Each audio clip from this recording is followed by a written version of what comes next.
Everyone, welcome back to the channel. मैं योगी आप सबका एक बार फिर से स्वागत करता हूं अपने इस नए वीडियो में। इस वक्त मैं हूं बाके बिहारी लाल की नगरी वृंदावन में।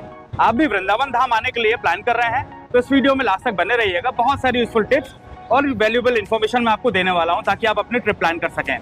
साथ ही साथ आपको बताऊंगा कौन से प्रमुख मंदिर आप यहाँ घूम सकते हैं, खाने पीने और रहने के लिए कौन से ऑप्शंस आपके पास रहेंगे, ये डिटेल्स भी आपको इस वीडियो में पता चलेगी। तो वीडियो में लास्ट तक बने रहिएगा। चैनल पे अगर आप पहली बार आए हैं, चैनल को सब्सक्राइब करना, वीडियो को लाइक और शेयर करना मत भूलिएगा। चलिए मेरे साथ घूमिए बाके बिहारी की नगरी वृंदावन धाम।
उत्तर प्रदेश के मथुरा जिले में बसा है वृंदावन धाम, जहां भगवान श्री कृष्ण ने अपनी बाल लीलाएं रची थी, राधा रानी संग रास रचाया और भक्ति का अनोखा संदेश दिया था। यमुना जी के तट पर बसे पवित्र वृंदावन धाम तक ट्रेन से पहुंचने के लिए आप मथुरा जंक्शन तक अपनी ट्रेन टिकट्स बुक कर सकते हैं। मथुरा से वृंदावन की दूरी 12 किलोमीटर की है, जिसको कवर करने के लिए आप रेलवे स्टेशन के बाहर से ही मिलने वाले शेयरिंग बैटरी रिक्शास ले सकते हैं, जो कि सिर्फ 40 रुपए पर पर्सन का चार्ज लेंगे और आपको वृंदावन तक ड्रॉप कर देंगे। फ्लाइट से आने के लिए यहाँ पे नियरेस्ट एयरपोर्ट है आगरा एयरपोर्ट, जो कि 60 किलोमीटर की दूरी पर है, और बस से आने के लिए यहाँ पर आपको काफी सारे ऑप्शंस मिलेंगे। आसपास के सभी शहरों से मथुरा वृंदावन वेल कनेक्टेड है, जिसमें आगरा से इसकी दूरी 60 किलोमीटर और दिल्ली से मथुरा वृंदावन की दूरी है 130 किलोमीटर की। तो आइए बात करते हैं वृंदावन में आप होटल्स कहाँ ले सकते हैं। वृंदावन में स्टे करने के लिए मैं सजेस्ट करूंगा कि आप प्रेम मंदिर या बाके बिहारी जी के मंदिर के आसपास होटल्स ले सकते हैं। दोनों ही जगह 1000 से 1500 रुपए के बीच में एसी रूम्स मिल जाएंगे। मैंने अपना स्टे फाइनल करा था होटल सुप्रीम वृंदावन में, जो कि एक प्राइम लोकेशन में लोकेटेड था, और ये होटल प्रेम मंदिर से सिर्फ 2 किलोमीटर की दूरी पर था। इस होटल की बुकिंग्स मैंने booking.com से करी थी। यहाँ डबल ऑक्यूपेंसी एसी रूम के लिए मैंने 1500 रुपए पर नाइट के चार्ज पे करा था। और यदि आप एक बजट स्टेइंग ऑप्शन देख रहे हैं तो आप बाके बिहारी मंदिर के आसपास बने धर्मशाला में भी रुक सकते हैं, जहाँ 400 से 600 रुपए पर नाइट में आपको बेसिक रूम मिल जाएंगे। Good morning guys, good morning from Vrindavan. Vrindavan में आज है मेरा फर्स्ट डे और पहले दिन की शुरुआत करने मैं जा रहा हूँ श्री बाके बिहारी लाल जी के मंदिर में दर्शन करने से। तो अभी आ गया हूँ मेन स्क्वायर पे अपने होटल से निकल के, और यहाँ से ई रिक्शा वगैरह बहुत इजीली मिल जाते हैं। कहीं से भी पॉइंट ए से पॉइंट भी जाने के लिए आपको ई रिक्शा की फैसिलिटी यहाँ पे इजीली मिल जाएगी।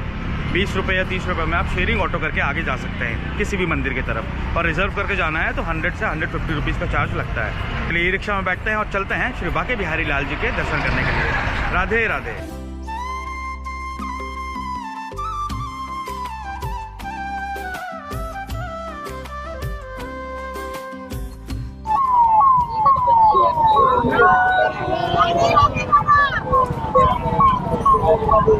राधे राधे राधे राधे। सच में कितना तेज है इनमें, बहुत। तो दिन की शुरुआत इससे अच्छी और नहीं हो सकती।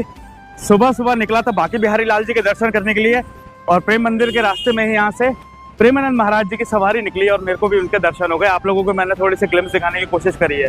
बाके बिहारी लाल की जय।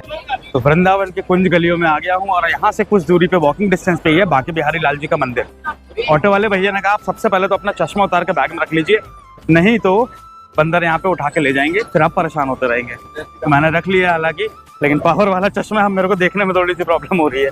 कोई बात नहीं, राधे राधे।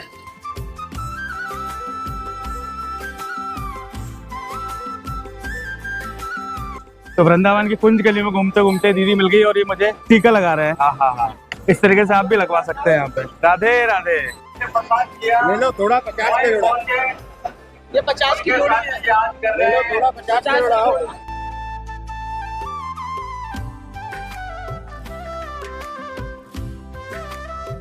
केसर वाला, इलायची पिस्ते वाला माल मिलता है देसी घी का।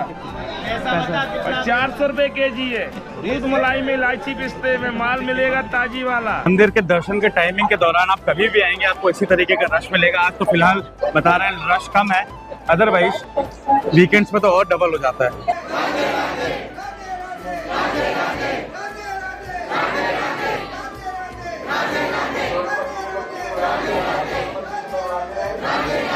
वृंदावन में लगभग सभी मंदिर दोपहर 12 बजे से शाम के 4 बजे तक बंद रहते हैं और श्री बांके बिहारी जी का मंदिर दोपहर 12 से शाम के 5:30 बजे तक बंद रहता है। यहाँ दर्शन के लिए आप कोशिश करना सुबह के टाइम आ जाएं, नहीं तो दिन के किसी भी वक्त आप आएंगे तो आपको इतनी भीड़ यहाँ पे देखने मिलेगी। श्री बांके बिहारी जी के मंदिर का निर्माण साल 1864 में श्री हरिदास जी ने करवाया था और मंदिर के गर्भगृह में आपको राधा और कृष्ण जी के मेलित अवतार में दर्शन होंगे। ठाकुर श्री बांके बिहारी जी का ये विग्रह ऊपर से नीचे की तरफ 3 जगह से टेढ़ा है और बांके शब्द का अर्थ है टेढ़ा यानी कि मुड़ा हुआ, क्योंकि भगवान श्री कृष्ण बचपन में काफी नटखट थे, इसीलिए इन्हें बांके बिहारी नाम से बुलाया जाता है। श्री बांके बिहारी जी के मंदिर के पट हर कुछ मिनट में बंद किए जाते हैं और फिर से खोले जाते हैं। ये प्रथा यहाँ पे इसीलिए की जाती है क्योंकि माना जाता है अगर कोई भक्त बिहारी जी को एक टक निहार ले तो बिहारी जी उसके साथ चले जाते हैं, इसीलिए हर 2 मिनट में ये पर्दा यहाँ पे बंद करे जाने की प्रथा है। जस्ट सभी दर्शन करके आए, पीछे एग्जिट गेट आपको दिख रहा होगा, इसी एग्जिट गेट से निकलना होता है और फिर आगे की तरफ बढ़ना होता है। दर्शन की अगर मैं बात बताऊं तो मुश्किल से मुश्किल मुझे 20 से 25 मिनट का समय लगा। क्राउड है, थोड़ा बहुत क्राउड तो आपको हमेशा मिलेगा यहाँ पे, लेकिन दर्शन करने में बिल्कुल भी कोई तकलीफ नहीं हुई, बहुत आसानी से दर्शन हो गए। तो इसी तरीके से आप भी आ सकते हैं बांके बिहारी जी के दर्शन करने के लिए। बांके बिहारी लाल की जय।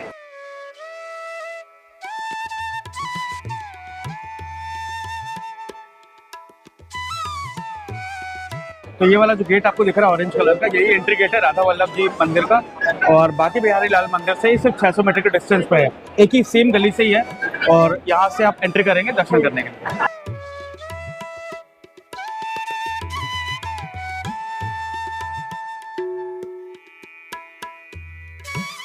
श्री राधा वल्लभ मंदिर का निर्माण आज से 500 साल पहले श्री हित हरिवंश महाप्रभु जी ने करवाया था। इस प्राचीन मंदिर में आपको श्री राधा कृष्ण के युगल जोड़े के एक साथ दर्शन होंगे।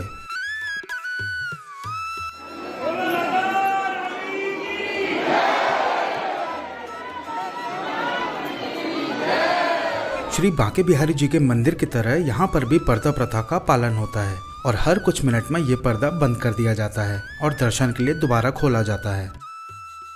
और इसीलिए कहावत के तौर पे से कहा जाता है श्री राधा वल्लभ दर्शन दुर्लभ।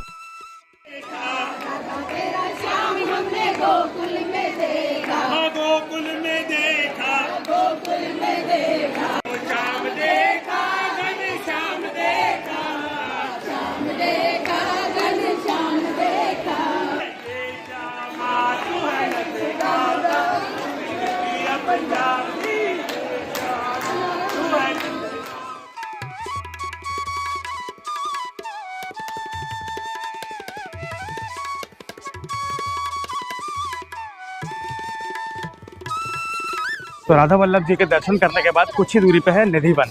वॉकिंग डिस्टेंस भी है, आप चाहे तो पैदल भी आ सकते हैं, मैं पैदल ही आया हूँ, बट कुछ लोगों को देखा साइकिल रिक्शा और बैटरी रिक्शा लेके आ रहे हैं। 20 रुपए से 30 रुपए तक का उनको चार्ज करा जा रहा है। तो निधि वन से ठीक पहले ही यहाँ पे पड़ता है एक शाहजी मंदिर, जिसको टेढ़े खंबे वाला मंदिर भी कहा जाता है। और ऑन द वे ये पूरा बहुत बड़ा सा व्हाइट मार्बल है और इसको टेढ़े खंबे वाला मंदिर इसलिए कहा जाता है क्योंकि इसके जो पिलर्स हैं वो स्पाइरल शेप में हैं। तो ये भी एक अनोखा मंदिर है, इसको भी देखते हैं। शाहजी मंदिर का निर्माण साल 1876 में लखनऊ के एक प्रसिद्ध व्यापारी ने 2 पुत्र प्राप्ति होने के उपलक्ष्य में करवाया था। सफेद संगमरमर से बने इस मंदिर में ये घुमावदार टेढ़े खंबे आकर्षण का केंद्र है। इस मंदिर के फर्श पे आपको सेठ शाहजी के दोनों बेटे कुंदन लाल और फुंदन लाल एवं पूरे परिवार की फोटो दिखेंगी, क्योंकि सेठ जी चाहते थे जो भी भक्त दर्शन के लिए आए वो इनके ऊपर से होके गुजरे, जिससे भक्तों के चरणों में लगी ब्रज की पवित्र मिट्टी से इनका स्पर्श होता रहे। इस मंदिर में आपको ठाकुर जी के छोटे राधा रमन रूप के दर्शन होंगे।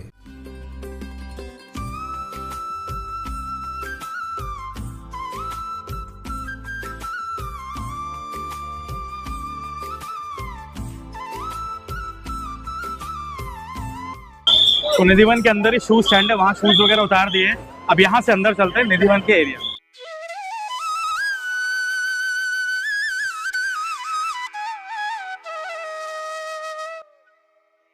भगवान श्री कृष्ण जी ने 16,801 रूप लेकर तुलसी वन में महारास रचाया था और उस तुलसी वन को आज हम निधि वन के नाम से जानते हैं। इस निधि वन में हजारों तुलसी और मेहंदी के पेड़ दिखेंगे और सभी पेड़ों की टहनियां आपस में लपटी हुई नजर आएंगी, मानो जैसे साक्षात गोपियां हों। माना जाता है भगवान श्री कृष्ण जी राधा रानी के साथ रात्रि के समय में निधि वन में रासलीला करने आते हैं और निधि वन के ये सारे पेड़ गोपियों में परिवर्तित हो जाते हैं।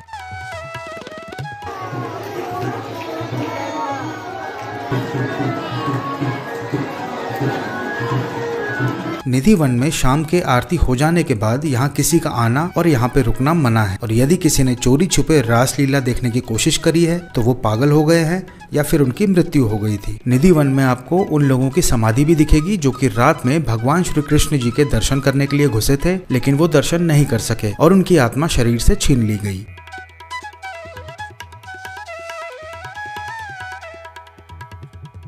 निधि वन में अच्छी तरीके से घूमने और दर्शन करने में 2 घंटे तक का समय मुझे लग गया और इसके बाद में आ गया निधि वन के बगल में ही बने राधा रमन जी के मंदिर में दर्शन करने के लिए।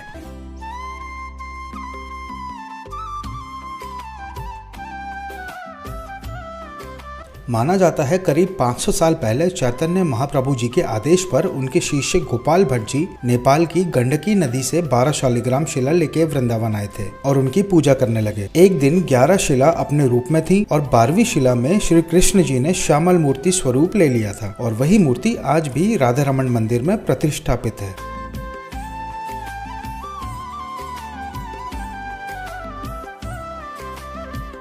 तो अभी मैं आ गया हूँ रंगनाथ जी के मंदिर पे और ये है मेरे पीछे रंगनाथ जी का मेन मंदिर और इसी के अंदर है सोने का खंबा। तो अंदर चलते हैं मंदिर के, मंदिर दर्शन भी करेंगे और मंदिर से रिलेटेड कुछ हिस्ट्री भी मैं आपको बताता हूँ। तो रंगनाथ जी के मंदिर के अंदर आ गया हूँ और यहाँ पे 3 मेन पॉइंट्स हैं जिसको घूमना होता है। एक श्री लीलाघर, श्री वाहनगढ़ और श्री शीश महल। तो 10-10 रुपए करके एंट्री फीस है सबकी, बट कंबाइंड टिकट लेंगे तो 20 रुपीज़ की कंबाइंड टिकट मिलती है, उसमें आप तीनों चारों जगह घूम सकते हैं। तो छोटा सा ये लीलाघर है, छोटा सा म्यूजियम है जिसमें कृष्ण जी की लीलाओं के बारे में बताया गया है, अलग अलग अवतार दिखाए गए हैं, गोपियों के साथ नृत्य करते हुए भी दिखाया है और यहाँ पे आके भी अच्छा लगेगा आपको। सिर्फ 5 रुपए इसकी एंट्री फीस है।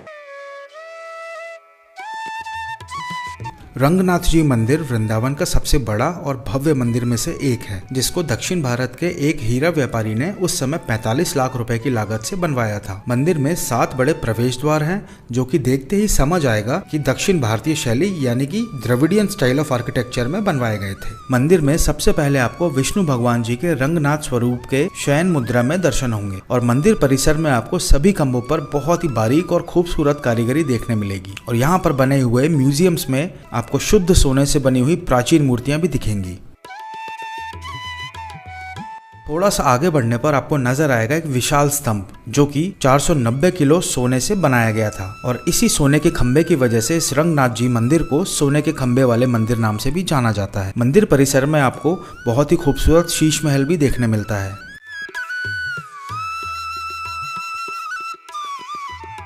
तो शीश महल के अंदर आ गया हूँ। छोटे छोटे कांच के टुकड़ों से बना हुआ, पूरा डेकोरेट किया हुआ है इस पूरे रूम को और भगवान जी की अलग अलग मूर्तियां भी अंदर। आप चाहे तो यहाँ पे दर्शन कर सकते हैं। एंट्री फीस सिर्फ 5 रुपीज है। और यहाँ पर बने बाकी मंदिरों के दर्शन करते हुए आप आएंगे इस गजराज कुंड पर।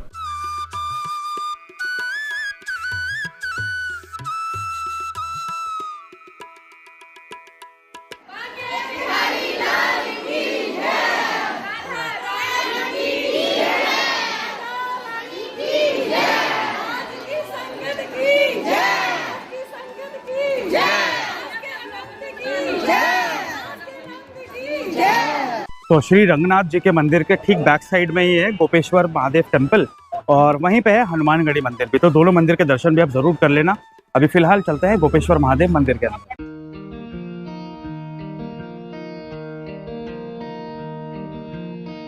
श्री गोपेश्वर महादेव के इस मंदिर में भगवान शिव के स्त्री रूप में पूजा होती है, क्योंकि शिव जी यहाँ पे गोपी के रूप में विराजमान हैं। तो इस मंदिर में दर्शन किए बिना आपकी वृंदावन की यात्रा अधूरी मानी जाएगी। तो गोपेश्वर महादेव का प्राचीन मंदिर तो मैं पहुँच गया हूँ, उसके सामने ही खड़ा हुआ हूँ, लेकिन ये मंदिर के पट अभी बंद हैं क्योंकि ये 5 बजे ओपन होते हैं शाम के टाइम। तो फिलहाल तो अब आगे बढ़ता हूँ मैं दूसरे गोविंद देव जी के मंदिर के पास। गोपेश्वर महादेव मंदिर से 200 मीटर की दूरी पर रंगनाथ जी के मंदिर के सामने आपको गोविंद देव जी का ये मंदिर दिखाई देगा। लाल बलुआ पत्थर से बना ये मंदिर देखने में किसी प्राचीन महल या किले जैसा प्रतीत होता है। इस मंदिर का निर्माण आमेर के राजा मान सिंह जी ने 1590 में करवाया था। उस समय यह मंदिर 7 मंजिल का हुआ करता था और इस मंदिर के शिखर पर 50 किलो घी का दीपक जलाया जाता था, जिसकी रोशनी आगरा तक दिखाई पड़ती थी। औरंगजेब ने बाकी मंदिरों की तरह इस मंदिर को भी तोड़ा था और इसीलिए वर्तमान में ये 7 मंजिला मंदिर सिर्फ 1 मंजिल का रह गया है। लेकिन उस समय उसके यहाँ पे आने से पहले ही राजा मान सिंह जी ने मंदिर की सभी मूर्तियों को सुरक्षित रखने के लिए जयपुर ले गए थे। गोविंद देव जी के मंदिर में जयपुर में भी गया था, वो भी वीडियो आप लोगों ने खूब पसंद किया है, तो इसी तरीके से इस वीडियो को भी सपोर्ट करना और थोड़ा सा प्यार ज्यादा दिखाना। यहाँ पे भी मैं गोविंद देव जी के मंदिर आ चुका हूँ और ये काफी प्राचीन मंदिर है। इसका आर्किटेक्चर देख के आपको बहुत अच्छा लगेगा। पूरा रेड सैंडस्टोन से बना हुआ है टेम्पल और अंदर गोविंद देव जी की प्रतिमा है। ये भैया का चश्मा लेके वो बैठा हुआ है उधर। अब इसी चीज के लिए मैं आप लोगों को वार्न कर रहा था कि थोड़ा सा केयरफुल रहना पड़ेगा अगर आप चश्मा वगैरह पहनते हैं तो, अदरवाइज फिर फ्रूटी लेते हैं वो चश्मा रिटर्न करने के लिए। वृंदावन में सही मायने में तो 5000 से ज्यादा मंदिर है। एक दिन में आप 2 कर सकते हैं, 5 कर सकते हैं, 10, 12, 15 मंदिर तक कर सकते हैं, लेकिन 5000 मंदिर करना तो सबके लिए इम्पॉसिबल होता है। इसलिए मैं भी आपको मुख्य मुख्य मंदिर दिखा रहा हूँ। नेक्स्ट ट्रिप करूंगा फिर उसमें आपको बाकी और विशेष मंदिर भी दिखाते चलूंगा। तो फिलहाल अभी दोपहर का टाइम है। दोपहर के टाइम लगभग जैसा कि मैंने आपको बताया सारे मंदिर बंद हो जाते हैं। तो अभी चलते हैं केशी घाट की तरफ जो कि यमुना जी के तट पे बना हुआ है।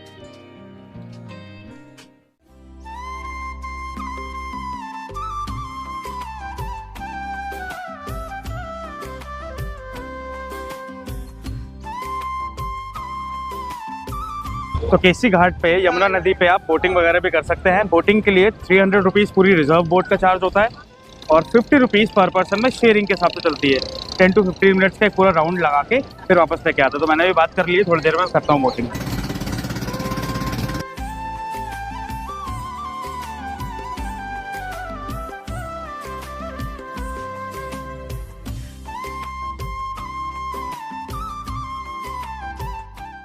यमुना नदी के तट पर केशी घाट वो जगह है जहां भगवान श्री कृष्ण ने केशी नाम के राक्षस का वध किया था। यहां यमुना नदी किनारे बने हर घाट से कृष्ण जी और उनकी लीलाएं जुड़ी हुई हैं। आप चाहें तो नदी किनारे घाट से घाट पैदल चलते हुए अलग अलग मंदिर दर्शन कर सकते हैं और यहाँ से यमुना जी के खूबसूरत नज़ारे देखते हुए आप दोपहर का समय बिता सकते हैं। तो जस्ट बोटिंग वगैरह करके हम लोग फ्री हुए। बड़ा अच्छा लगा बोटिंग करना है। भाई लोगों के साथ ही हमने बोटिंग करी थी और इनसे भी मैंने चैनल सब्सक्राइब करवा लिया है। और आप लोगों से एक बार फिर से कहूंगा, अगर आपने चैनल नहीं सब्सक्राइब किया तो चैनल सब्सक्राइब जरूर कर लीजिए। राधे राधे। सभी लोग जाके चैनल सब्सक्राइब करो। थैंक यू भाई। तो केसी घाट के बगल में ये है आरती घाट। रोज शाम को यहाँ पे लगभग 5:30-6 बजे के आसपास यमुना जी की आरती होती है और यही है वो आरती घाट। ये देखिए यहाँ लिखा भी हुआ है प्राचीन आरती घाट। तो इसी जगह पे आरती होती है, भव्य आरती होती है यमुना जी की यहाँ पे।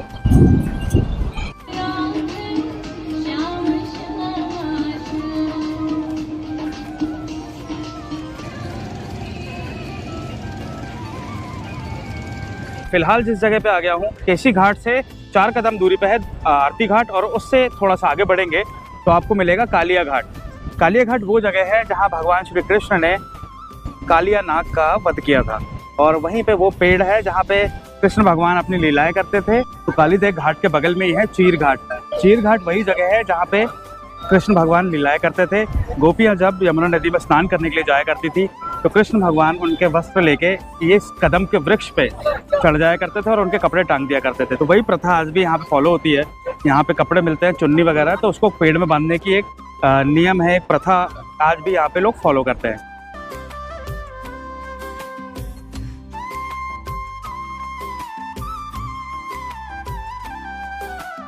मुश्किल से 3-4 मिनट का टाइम लगा। ई रिक्शा लेके मैं पहुंच गया हूँ मदन मोहन टेम्पल पे। मदन मोहन टेम्पल एक ASI मॉन्यूमेंट भी है। तो ऊपर चलते हैं मदन मोहन टेम्पल देखने के लिए और इसके पीछे क्या स्टोरी है, क्या कथा है यहाँ की, वो भी मैं आपको बताता हूँ। 16वीं शताब्दी में बने इस राधा मदन मोहन जी का मंदिर वृंदावन का सबसे प्राचीनतम मंदिरों में से एक है, जो कि एक ऊंचे टीले पर स्थित है। प्राचीन समय में कपूर रामदास नाम के एक व्यापारी हुआ करते थे, जिनकी नाव एक दिन यमुना नदी पार करते समय फंस गई। तब उन्होंने नन्हे मदन मोहन जी की प्रार्थना की और चमत्कारिक रूप में उनकी नदी में फंसी हुई नाव निकल गई, जिसके बाद उन्होंने प्रसन्नता पूर्वक भक्ति भाव में राधा मदन मोहन मंदिर का निर्माण करवाया। वर्तमान में इस मंदिर में श्री मदन मोहन जी, ललिता सखी, चैतन्य महाप्रभु जी और नित्यानंद जी विराजमान हैं।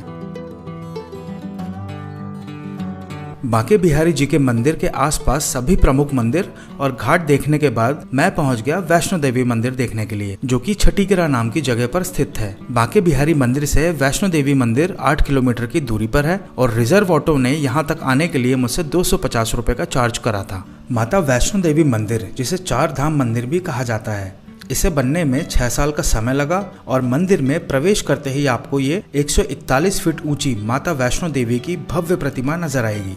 साथ ही आपको हाथ जोड़े हुए मुद्रा में बजरंगबली भी दिखेंगे।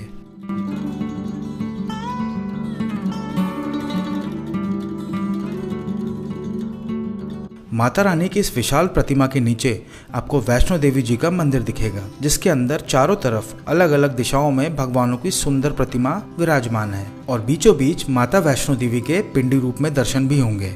मंदिर की परिक्रमा करते हुए आप प्रवेश करेंगे मां वैष्णो देवी की गुफा मंदिर में।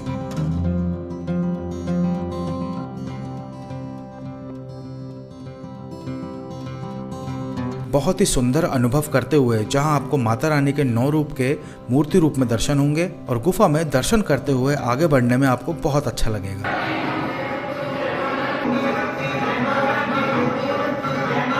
इसके बाद यहाँ पीछे की तरफ 4 धाम मंदिर बने हुए दिखेंगे, जिसमें सबसे पहले आप जाएंगे शनि धाम। ये मंदिर भगवान शनिदेव जी को समर्पित है और मंदिर की भव्यता और यहाँ बनी जीवंत कलाकारी देख के आप प्रसन्न हो जाएंगे। आगे बढ़ते हुए आप आएंगे राधा कृष्ण धाम, जहाँ राधा कृष्ण जी की सुंदर और विशाल प्रतिमा के दर्शन होंगे। दीवारों पे आपको भगवान श्री कृष्ण के द्वारा की हुई लीलाओं की सुंदर चित्रण देखने मिलेगा। अगला धाम होगा शिव धाम। शिव धाम के शिखर पर आपको विशाल 130 फीट बड़ी शिव जी की मूर्ति ध्यान मुद्रा में दिखेगी।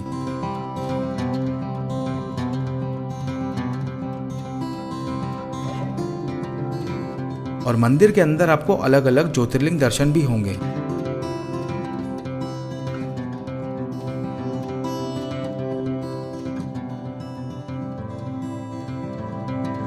अपने इस ट्रिप पे आप वैष्णो देवी मंदिर दर्शन करना बिल्कुल भी मिस मत करना। और इसके बाद शाम होने से कुछ पहले मैं पहुंच गया इस्कॉन टेम्पल पर। वैष्णो देवी मंदिर से इस्कॉन टेम्पल 4 किलोमीटर की दूरी पर है और शेयरिंग ऑटो ने सिर्फ 20 रुपए लेकर मुझे यहाँ तक ड्रॉप करा।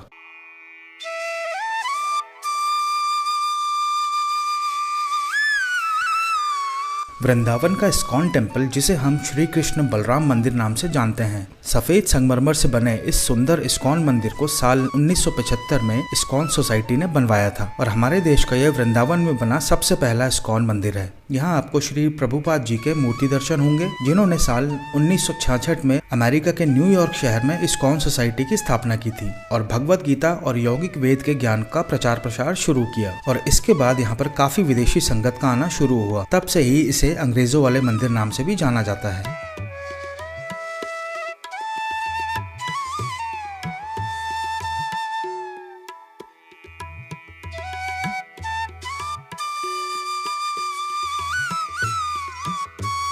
मंदिर परिसर के भीतर कदम रखते ही आपको भक्ति और शांति की अनुभूति होगी और यहाँ के हर कोने में गूंजते मधुर हरे राम हरे कृष्ण महामंत्र कीर्तन धुन के भक्ति रस में डूबे हुए लोग दिखेंगे।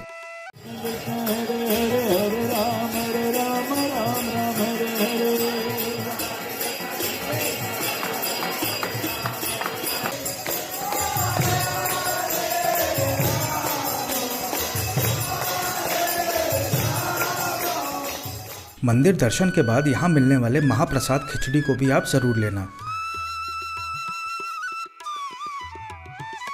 इस्कॉन मंदिर से सिर्फ 100 मीटर की दूरी पर है प्रेम मंदिर, जो कि वृंदावन के सबसे चर्चित और सुंदर मंदिरों में से एक है। आपकी जानकारी के लिए बता दूं, प्रेम मंदिर में अंदर किसी भी प्रकार का बैग या कैमरा ले जाना अलाउड नहीं है। तो मंदिर के सामने बने इन प्राइवेट लॉकर्स में सिर्फ 20 रुपए देके आप अपना बैग और जरूरी सामान रख सकते हैं। और यदि आपके बैग में कोई कैमरा या इलेक्ट्रॉनिक आइटम है तो उसके लिए आपको 100 रुपीज़ चार्ज पे करना होगा।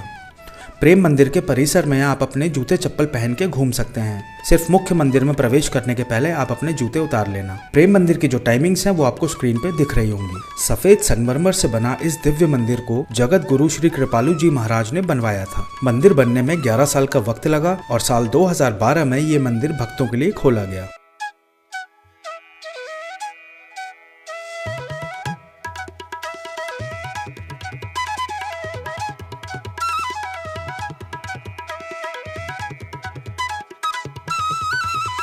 प्रेम मंदिर की भव्यता दिन की रोशनी में जितनी अद्भुत लगती है, उससे कहीं ज्यादा सुंदर शाम के वक्त लाइटिंग स्टार्ट होने के बाद लगती है। और शायद इसीलिए वृंदावन आने वाले सभी भक्त शाम के वक्त प्रेम मंदिर जरूर आते हैं, क्योंकि यहाँ हर शाम 7 से 8 बजे के बीच में साउंड एंड लेजर शो होता है।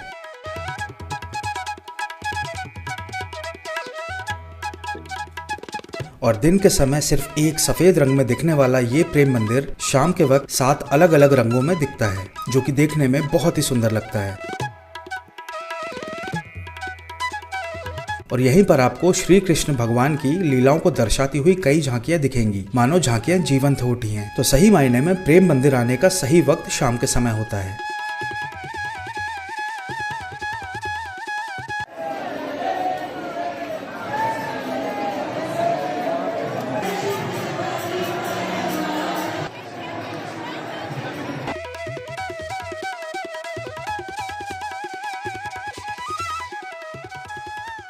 प्रेम मंदिर को अच्छी तरीके से घूमने के बाद आप यहाँ सामने बने मार्केट में आ सकते हैं, जहाँ आपको अलग अलग वैरायटी के फूड ऑप्शंस मिलेंगे। यहाँ चौपाटी नाम के रेस्टोरेंट में आप अपनी पसंद के हिसाब से कुछ खा पी सकते हैं। यहाँ पे अच्छी क्वालिटी की वेज थाली 150 से 200 रुपए में आपको मिल जाएगी। और यहीं से आप वृंदावन के फेमस पेड़े अपने घर भी लेके जा सकते हैं। वृंदावन में लोग दिन के समय बेड़ई पूड़ी और आलू की सब्जी खाना बहुत पसंद करते हैं, तो आप इसे भी टेस्ट करना मत भूलना।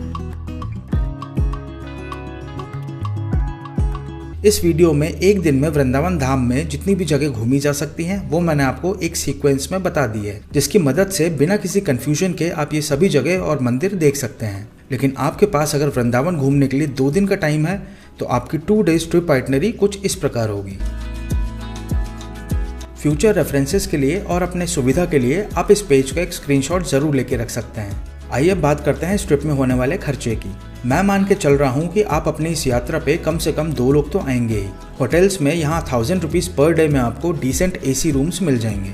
फूड में 2 लोग का लगभग 500 रुपीज में अच्छी तरीके से खाना पीना हो जाएगा।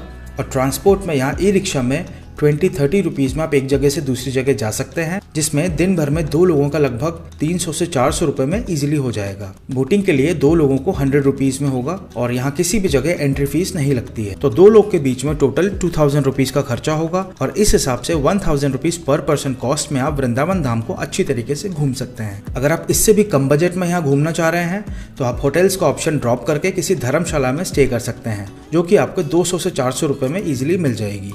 तो वृंदावन धाम में जो भी जगह आप घूम सकते हैं, अच्छी तरीके से मैंने आपको वीडियो में बताया है। आई होप आपको वीडियो में बताई हुई सारी चीज़ें पसंद आई होंगी। आपका फेवरेट पार्ट इस वीडियो में कौन सा रहा, वो मुझे कमेंट करके कमेंट सेक्शन में ज़रूर बताइएगा। मिलते हैं अपने अगले वीडियो में, तब तक के लिए bye bye, take care, stay safe, stay healthy, see you soon. जय श्री राधे, जय श्री कृष्णा।